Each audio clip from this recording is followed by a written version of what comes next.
Bonjour, morning brief du 23 mai 2017.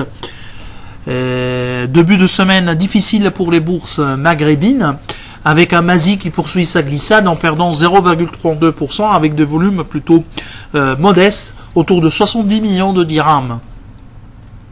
Alors comme actualité de la journée, bonne nouvelle du côté de des finances publiques. Le déficit budgétaire marocain a été réduit à 8,1 milliards de dirhams contre 20,6 milliards de dirhams une année auparavant, et ce suite à la hausse des recettes ordinaires, notamment de l'impôt des impôts directs plus 12% et des impôts indirects plus 5,7%. La hausse des recettes a été accompagnée par une baisse des dépenses, notamment par le recul des services de la dette, 29,1 milliards de dirhams environ contre 32,6 l'année dernière en 2016. Autre actualité pour le Maroc, il y a eu une hausse, publication de l'indice immobilier, des prix immobiliers. Donc hausse de l'indice des prix de 7,6% durant le premier trimestre, dont 7,1% pour le résidentiel, 7,9% pour le foncier et 11,7% pour les biens à usage professionnel. Cependant, le volume global des transactions a reculé de 2%, moins 13,9% par rapport au T4 2016, dont moins 1,4% pour le résidentiel en rythme annuel, moins 5,4% en glissement annuel pour le foncier et moins 1% pour les actifs à usage professionnel. Pour ce qui est de Tunis, sixième de la séance de baisse successive pour le Tun Index, qui a reculé de plus de 0,62% durant la séance d'hier. Bien sûr, les mouvements et la situation qui s'est dégénérée au Tataouine a pesé donc sur le marché action tunisien. On est à 3,52% depuis le 1er janvier. Les volumes lors de la séance d'hier étaient décidément modestes, à 3,5 millions, un peu moins de 3,5 millions, dont 602 000 dinars sur Carthage Cement.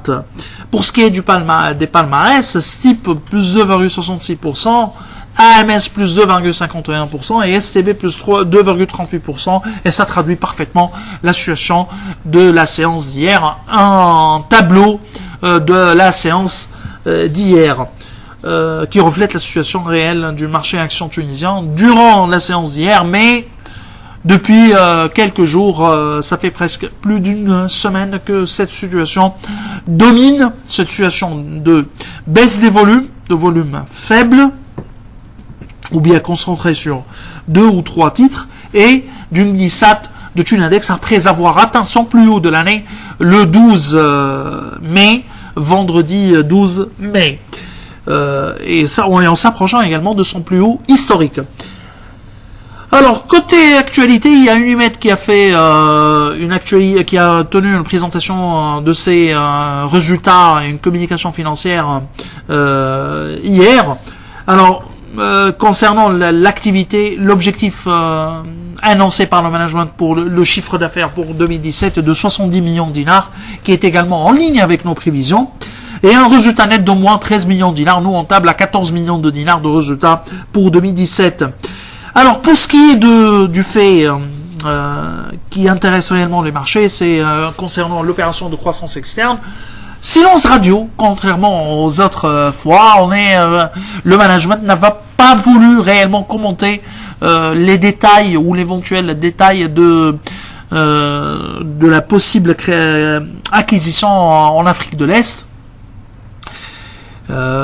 Cependant, le management a annoncé qu'il faudra attendre d'ici la fin du mois de juin pour avoir une décision finale et définitive à propos de cette éventuelle opération de croissance externe.